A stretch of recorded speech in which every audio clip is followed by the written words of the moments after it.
Dear competitive aspirants, so ఇప్పుడు మనం group 1, group 2, group 3, SI constables, civil services, అలాగే SSC, జీడీ లాంటి కాంపిటేటివ్ ఎగ్జామ్స్కి సంబంధించి మనం ఇండియన్ పాలిటీకి సంబంధించి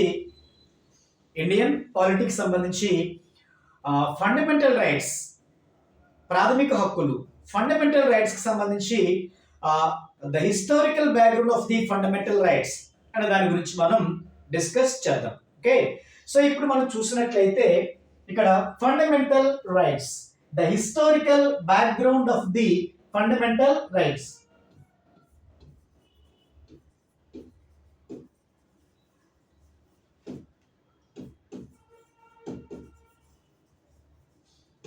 The historical background of the fundamental rights. So ఇక్కడ చూసినట్లయితే అసలు ఇక్కడ మనకి హక్కు అనగా, సో రైట్ అనగా ఆపర్చునిటీ, దట్ మీన్స్ అవకాశం. సో ఈ అవకాశము లేదా opportunity given by the society, సమాజం చేత మానవునికి కల్పించబడినటువంటి the great opportunity, that is the right. So ఈ రైట్స్ సంబంధించి మనం హిస్టారికల్ గా చూసినట్లయితే ఫస్ట్ వన్, మన ఈ హక్కులకు సంబంధించి ఈ ప్రాథమిక హక్కులను ఇండియన్ కాన్స్టిట్యూషన్ లో థర్డ్ పార్ట్ లో మూడవ భాగంలో ఆర్టికల్ 12 నుండి ఆర్టికల్ 35 వరకు పొందుపరిచారు. ఆర్టికల్ 3 పార్ట్ లో 12 నుంచి 35 వరకు పొందుపరిచారు. సో ఇండియన్ కాన్స్టిట్యూషన్ ఈ థర్డ్ పార్ట్ ని ఏమంటారు అని అంటే మ్యాగ్నా కార్టా అంటారు. థర్డ్ పార్ట్ ని మ్యాగ్నా కార్టా అని చెప్పేసి అంటారు. సో ఈ మ్యాగ్నా కార్టా అని ఎందుకు అంటున్నాము అని అంటే the fundamental rights derived from America Constitution. In Indian Constitution, fundamental rights derived from America Constitution. America Constitution లో ఈ ఫండమెంటల్ రైట్స్ ని మ్యాగ్నా కార్టా అంటారు. అమెరికా కాన్స్టిట్యూషన్ లో ఫండమెంటల్ రైట్స్ ని మ్యాగ్నా కార్టా అంటారు. సో ఈ మ్యాగ్నా కార్టాకు మరొక పేరు bill of rights,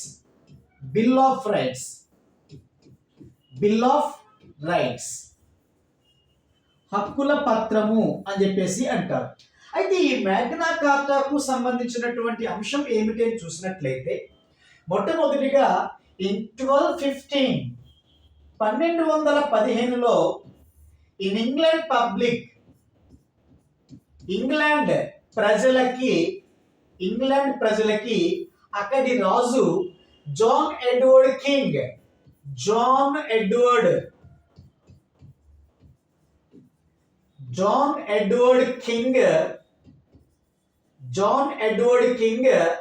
1215 Magna కార్టా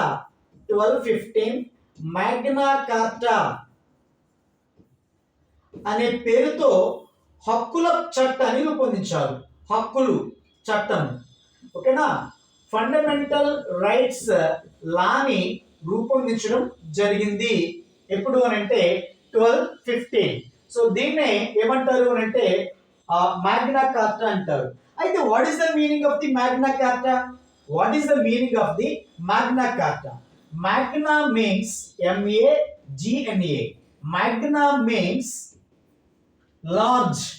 Magna means large అని అర్థం. తెలుగులో పెద్ద. అలాగే కార్టా మీన్స్ అగ్రిమెంట్, ఒప్పందం అని అర్థం. అంటే సో మ్యాగ్నా కార్టా మీన్స్ పెద్ద ఒప్పందం అని అర్థం. పెద్ద ఒప్పందం అని అర్థం. మ్యాగ్నా కార్టా మీన్స్ పెద్ద ఒప్పందం అని అర్థం. అయితే సో ఇది అమెరికాకి స్వాతంత్ర్యం 1776 లో వచ్చినప్పుడు ఈ బిల్ ఆఫ్ రైట్స్ ని ఆ రాజ్యాంగంలో మ్యాగ్నా కార్టాగా పొందుపరచడం అనేది జరిగింది. అలాగే మరి ఫ్రెంచ్ రెవల్యూషన్ కి సంబంధించి 1789 French revolution 1789 French revolution France విప్లవము అని చెప్పేసి అంటారు. ఈ ఫ్రాన్స్ విప్లవం ద్వారా ఆ రాజ్యాంగంలో పొందుపరచబడినటువంటి సూత్రాలు ఏమిటి, ద ప్రిన్సిపల్స్ ఏంటి అంటే అక్కడ లిబర్టీ స్వేచ్ఛ,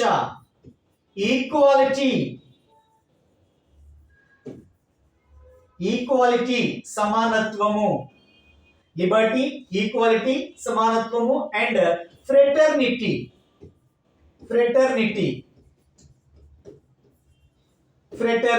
సౌభ్రాతృత్వం. ఓకేనా?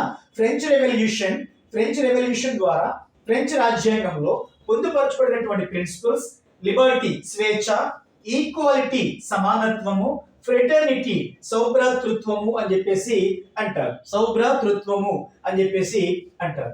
అలాగే మరి రష్యా రెవల్యూషన్ 1917 ఈ రష్యా రెవల్యూషన్ ద్వారా రష్యా రాజ్యాంగంలో పొందుపరచబడినటువంటి ప్రిన్సిపల్స్ ఏమిటి అంటే సోషల్ జస్టిస్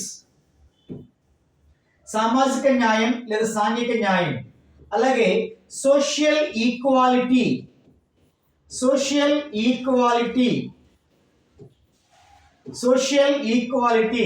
అలాగే ఎకనామికల్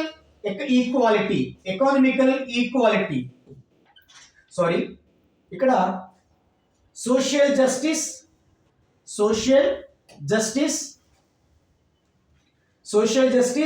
అలాగే సోషల్ ఈక్వాలిటీ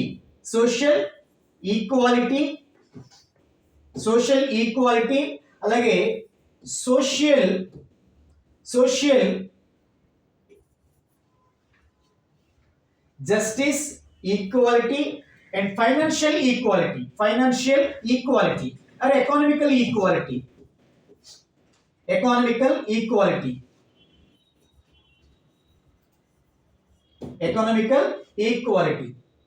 ఎక్కడ రష్యా కాన్స్టిట్యూషన్ లో ఎకనామికల్ ఈక్వాలిటీ.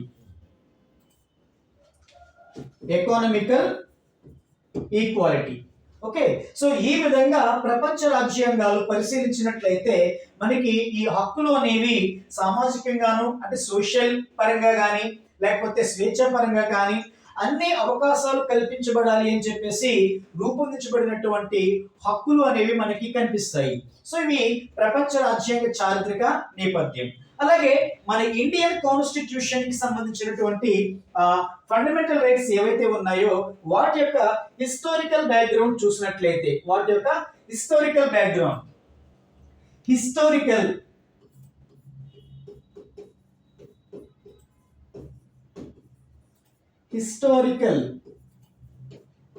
background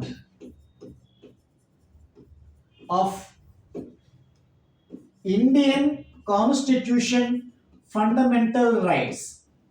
ఓకే, భారత రాజ్యాంగంలో పొందుపరచబడినటువంటి ప్రాథమిక హక్కుల చారిత్రక నేపథ్యం. First one 1895. ఆ తర్వాత 1911 1911 అండ్ తర్వాత చూసినట్లయితే 1917. సో 1917 తర్వాత చూసినట్లయితే 1922 కి సంబంధించి అండ్ తర్వాత 1925 ఆ తర్వాత 1928 అండ్ తర్వాత 1931 another 1931 అండ్ తర్వాత 1945 1945. So, and 1946 ఇవి చూద్దాం. 1895లో 1895లో స్వరాజ్య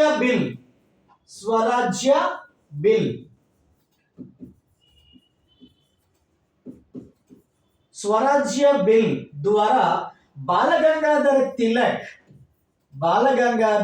తిలక్ భారతీయులకు ప్రాథమిక హక్కులు కావాలి అని చెప్పేసి మొట్టమొదటిసారిగా డిమాండ్ చేశారు. ద ఫస్ట్ టైం భారతీయులకు ఫండమెంటల్ రైట్స్ కల్పించాలి అని చెప్పేసి స్వరాజ్య బిల్ ద్వారా 1895లో బాలగంగాధర తిలక్ డిమాండ్ చేయడం అనేది జరిగింది. సో మనందరికీ తెలుసు, స్వరాజ్యం నా జన్మ హక్కు, దాన్ని సాధించి తీరుతాను అంటాడు బాలగంగాధర తిలక్. అయితే బాలగంగాధర తిలక్ ఇచ్చినటువంటి స్లోగన్ స్వరాజ్యం నా జన్మ హక్కు అంటాడు. అయితే ఈ స్వరాజ్యం నా జన్మ హక్కు అనే దానికంటే ముందుగా ఒక సెంటెన్స్ ఉంటుంది. అదేమిటి అని అంటే, నేను వారిని రొట్టె ముక్కలు అడిగాను, వారు నాకు నాపరాలు ఇచ్చారు, కావున స్వరాజ్యం నా జన్మ హక్కు, దాన్ని సాధించి తీరుతాను అని చెప్పేసి అంటాడు బాలగంగాధర తిలక్. ఓకే, సో స్వరాజ్యం నా జన్మ హక్కు, దాన్ని సాధించి తీరుతాను అని ఎందుకు అన్నాడు అని అంటే, నేను వారిని అంటే బ్రిటిష్ వారిని రొట్టె ముక్కలు అడిగాను, వారు నాకు నాపరాలు ఇచ్చారు, కాబట్టి స్వరాజ్యం నా జన్మ హక్కు, దాన్ని సాధించి తీరుతాను అని చెప్పేసి అంటాడు మన బాలగంగాధర తిలక్. సో ఈ విధంగా ప్రాథమిక హక్కుల గురించి ప్రతిపాదిస్తాడు. ద సెకండ్ వన్ 1911కు సంబంధించి Indian National Congress the first time demanded about fundamental rights. Indian National Congress అఖిల భారత జాతీయ కాంగ్రెస్ 1911లో మొట్టమొదటిసారిగా ఇండియన్ పబ్లిక్ కి, భారత పౌరులకి ప్రాథమిక హక్కులు కావాలి అని చెప్పేసి మొట్టమొదటిసారిగా ఏం చేసింది, డిమాండ్ చేయడం అనేది జరిగింది. అట్ ద సేమ్ టైం 1917లో గాంధీజీ చంపాహార సత్యాగ్రహం బీహార్లో జరుగుతుంది. చంపాహార సత్యాగ్రహం, ఈ చంపాహార సత్యాగ్రహం అనేది చంపాహార సత్యాగ్రహ ఇది బ్లూ రెవల్యూషన్ లో అంతర్భాగంగా జరుగుతుంది బీహార్లో. అయితే ఇక్కడ గాంధీజీ గాంధీ ఎరాలో గాంధీజీ చేపట్టినటువంటి మొట్టమొదటి సత్యాగ్రహంగా పేర్కొంటాము. అయితే ఈ సత్యాగ్రహంలో గాంధీజీ ఫండమెంటల్ రైట్స్ గురించి తన ఉపన్యాసంలో ప్రస్తావించాడు. అలాగే 1922లో గాంధీజీ యంగ్ ఇండియా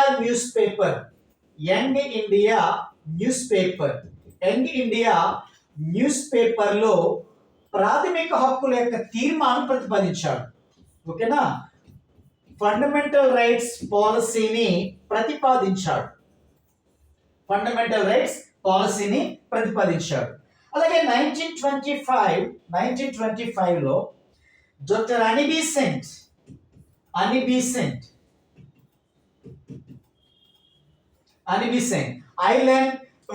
ఐర్లాండ్ వనిత. సో ఐర్లాండ్కు చెందిన మహిళ భారతదేశ స్వాతంత్ర్య ఉద్యమంలో పాల్గొని భారతీయులకు ఐర్లాండ్లో ఎటువంటి ప్రాథమిక హక్కులు ఐర్లాండ్ ప్రజలకు కల్పించారో అటువంటి ప్రాథమిక హక్కులు భారతీయులు కూడా కల్పించాలి అని చెప్పేసి ఆమె Commonwealth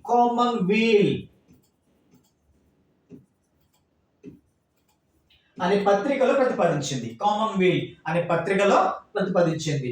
so doctor Edison 1925 through Commonwealth news papers Commonwealth news paper. So fundamental rights అనేవి భారతీయులు కూడా ఐర్లాండ్ ఏ విధంగా కల్పించారో అదే విధంగా కల్పించాలి అని చెప్పేసి పేర్కొనడం జరిగింది. అండ్ తర్వాత చూసినట్లయితే 1928 this is Nehru report. Nehru నివేదిక అంటారు దీన్ని. నెహ్రూ నివేదిక అని చెప్పేసి అంటారు. సో నెహ్రూ నివేదిక, నెహ్రూ రిపోర్ట్ అంటే 1927లో 1919 Montagu Chelmsford reforms act or Indian government act యొక్క పనితీరు ఏ విధంగా ఉంది అని పరిశీలించడానికి British government sir John Marshall అధ్యక్షతన 6 సభ్యులతో ఒక కమిషన్ వేస్తుంది. దాన్ని సైమన్ కమిషన్ అంటారు. సో ఇది 1927 నవంబర్లో ఫామ్ అవుతుంది. ఇది 1928 ఫిబ్రవరి 3న బొంబాయిలో అడుగు పెడుతుంది. అయితే ఈ కమిషన్ లో కనీసం ఏ ఒక్క భారతీయునికి అవకాశం కల్పించని కారణంగా Indian Congress or Indian freedom movement leaders ఏం చేశారు అంటే ఈ సైమన్ కమిషన్ ని బహిష్కరిస్తారు. ఆ నేపథ్యంలో ఆ బ్రిటిష్ జనరల్ సెక్రటరీగా ఉన్నటువంటి లార్డ్ బ్రికెన్ హెర్డ్ అనేవాడు, రే భారతీయుల దమ్ముంటే రాజ్యాంగం రాసుకోండి, ఆ తరువాత స్వాతంత్ర్యం గురించి మాట్లాడండిరా అని సవాల్ చేస్తాడు. ఆ సవాల్ని స్వీకరించినటువంటి ఐఎన్సి 1928లో మోతీలాల్ నెహ్రూ నేపథ్యంలో ఒక సబ్ కమిటీని వేస్తుంది. ఈ sub committee with in 3 months లో ఒక నివేదికను తయారు చేస్తుంది. With in 3 months. ఓకే, ఆ నివేదికను ఏమంటారు అంటే ద ఫస్ట్ కాన్స్టిట్యూషనల్ పేపర్, మొట్టమొదటి భారత రాజ్యాంగ పత్రము అంటారు. మొట్టమొదటి రాజ్యాంగ చట్టము అంటే 1773 రెగ్యులేటింగ్ యాక్ట్. ఓకే, సో ఇక్కడ ద ఫస్ట్ కాన్స్టిట్యూషనల్ పేపర్, మొట్టమొదటి రాజ్యాంగ పత్రము ఏది అని అంటే నెహ్రూ నివేదిక అని చెప్పేసి అంటారు. ఈ నెహ్రూ నివేదిక కూడా ప్రాథమిక హక్కులను గుర్తించింది. ఇది వాక్ స్వాతంత్ర్యము అని చెప్పేసి, అలాగే ప్రైవేట్ ఆస్తుల పరిరక్షణ హక్కుల గురించి, ఇలాగా సమానత్వ హక్కు గురించి ఈ 1928 నెహ్రూ నివేదిక అనేది పేర్కొనడం జరిగింది. అండ్ తర్వాత 1931 ఏం చేసింది ఏం చూసినట్లయితే సెకండ్ రౌండ్ టేబుల్ కాన్ఫరెన్స్ జరుగుతుంది. ఈ సెకండ్ రౌండ్ టేబుల్ కాన్ఫరెన్స్ లో గాంధీజీ భారతీయులకు ప్రాథమిక హక్కులు కావాలి అని చెప్పేసి ప్రతిపాదిస్తారు. అలాగే 1931లో జవహర్లాల్ నెహ్రూ భారతీయులకు కాన్స్టిట్యూషనలైజ్డ్ ఫండమెంటల్ రైట్స్, రాజ్యాంగ ప్రతిపత్తి కలిగినటువంటి ఇండిపెండెంట్ కాన్స్టిట్యూషనలైజ్డ్ ఫండమెంటల్ రైట్స్, రాజ్యాంగ ప్రతిపత్తి కలిగినటువంటి ప్రాథమిక హక్కులు కావాలి అని చెప్పేసి జవహర్లాల్ నెహ్రూ డిమాండ్ చేయడం అనేది జరుగుతుంది. అట్ ద సేమ్ టైం 1945లో భారతీయులకు స్వతంత్ర ప్రతిపత్తి కలిగినటువంటి ప్రాథమిక హక్కులు, ఫండమెంటల్ రైట్స్, డొమినెంట్ లేదా ఇండిపెండెంట్ ప్రాథమిక హక్కులు కావాలి అని చెప్పేసి ఇక్కడ 1945లో ఒక ప్రతిపాదన చేసినటువంటి వారు sir Tej Bahadur Sapru.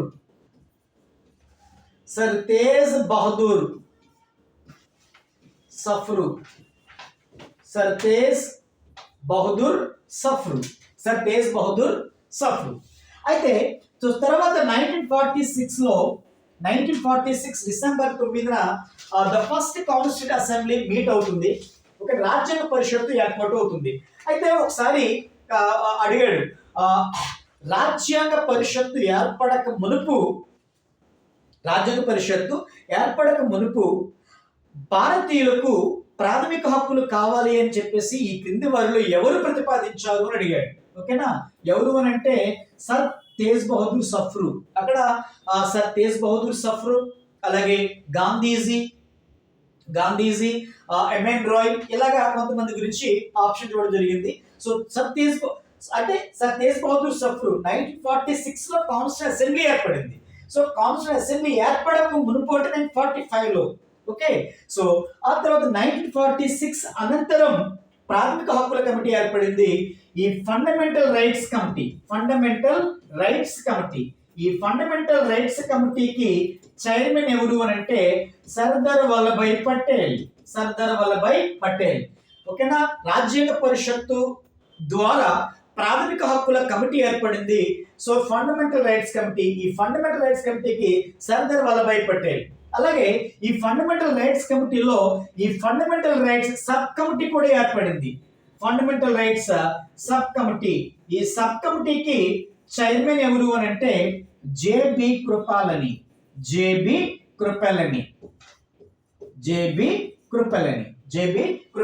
This is the historical of fundamental rights, historical background of fundamental rights. Okay, so the next one చూసినట్లయితే మరి ఇండియన్ కాన్స్టిట్యూషన్ లో ఫండమెంటల్ రైట్స్ ఏ విధంగా పొందుపరిచారు. ఓకే, సో ఫండమెంటల్ రైట్స్, ప్రాథమిక హక్కులు. ఈ ప్రాథమిక హక్కులు అనేవి భారత రాజ్యాంగంలో 3rd పార్ట్ ఆర్టికల్ 12th నుండి 35th వరకు పొందుపరిచారు. సో ఈ 3rd పార్ట్ ని మాగ్నా కార్టా అంటారు అని చెప్పుకున్నాం. మాగ్నా కార్టా అంటే ఒక మీనింగ్ కూడా ఉంది, అత్యంత ఉన్నతమైన శాసనం అని కూడా అంటారు. అయితే రాజ్యాంగం ఇంప్లిమెంటేషన్ లోకి వచ్చినప్పుడు రాజ్యాంగం 1949 నవంబర్ 26న అడాప్ట్ అయింది, ఆమోదించబడింది. అలాగే 1950 జనవరి 26న ఇంప్లిమెంటేషన్ లోకి వచ్చింది. ఇలా ఇంప్లిమెంటేషన్ లోకి వచ్చినప్పుడు fundamental rights 7. At present 6 fundamental rights we have. Okay na, present we have 2 fundamental rights 6. ఏంటవి అని అంటే ఒక ఆర్డర్లో నేర్చుకోవాలి. అవి ఫండమెంటల్ రైట్స్ అనేవి కూడా ఎప్పుడు కూడా ఒక ఆర్డర్లో నేర్చుకోవాలి. ఏమిటవి, ఒక ఆర్డర్ ఎలా ఉంటుంది అని చూసినట్లయితే, so first one right to equality,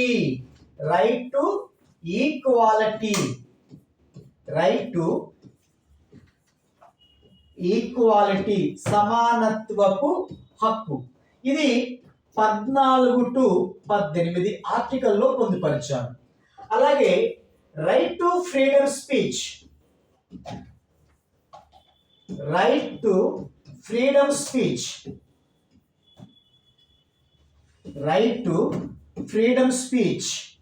ఇది 19 to 22 వరకు పొందుపరిచారు. అలాగే third one right to abolition,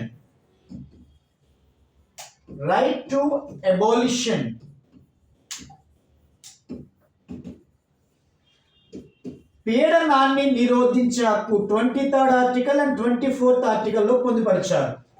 అలాగే fourth one right to religion, మత స్వాతంత్ర్యపు హక్కు. సో 25th నుంచి 28th వరకు పొందుపరిచారు. అలాగే ఫిఫ్త్ రైట్ ఏంటంటే right to education and culture. Right to education and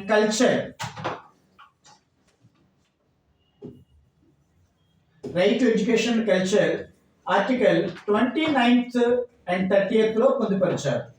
and last one ఏమిటి అంటే రైట్ టు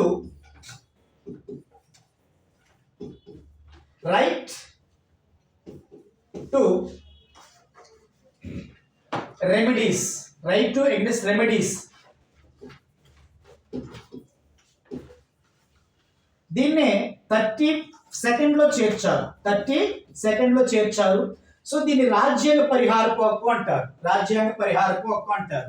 సో ఇప్పుడు ఒకసారి ఇది ఏమిటంటే సమానత్వపు హక్కు, ఇది స్వేచ్ఛ స్వాతంత్ర్యపు హక్కు, ఇది పీడనాన్ని నిరోధించే హక్కు, మత స్వాతంత్ర్యపు హక్కు, అలాగే విద్యా సాంస్కృతిక హక్కు, రాజ్యాంగ పరిహారపు హక్కు.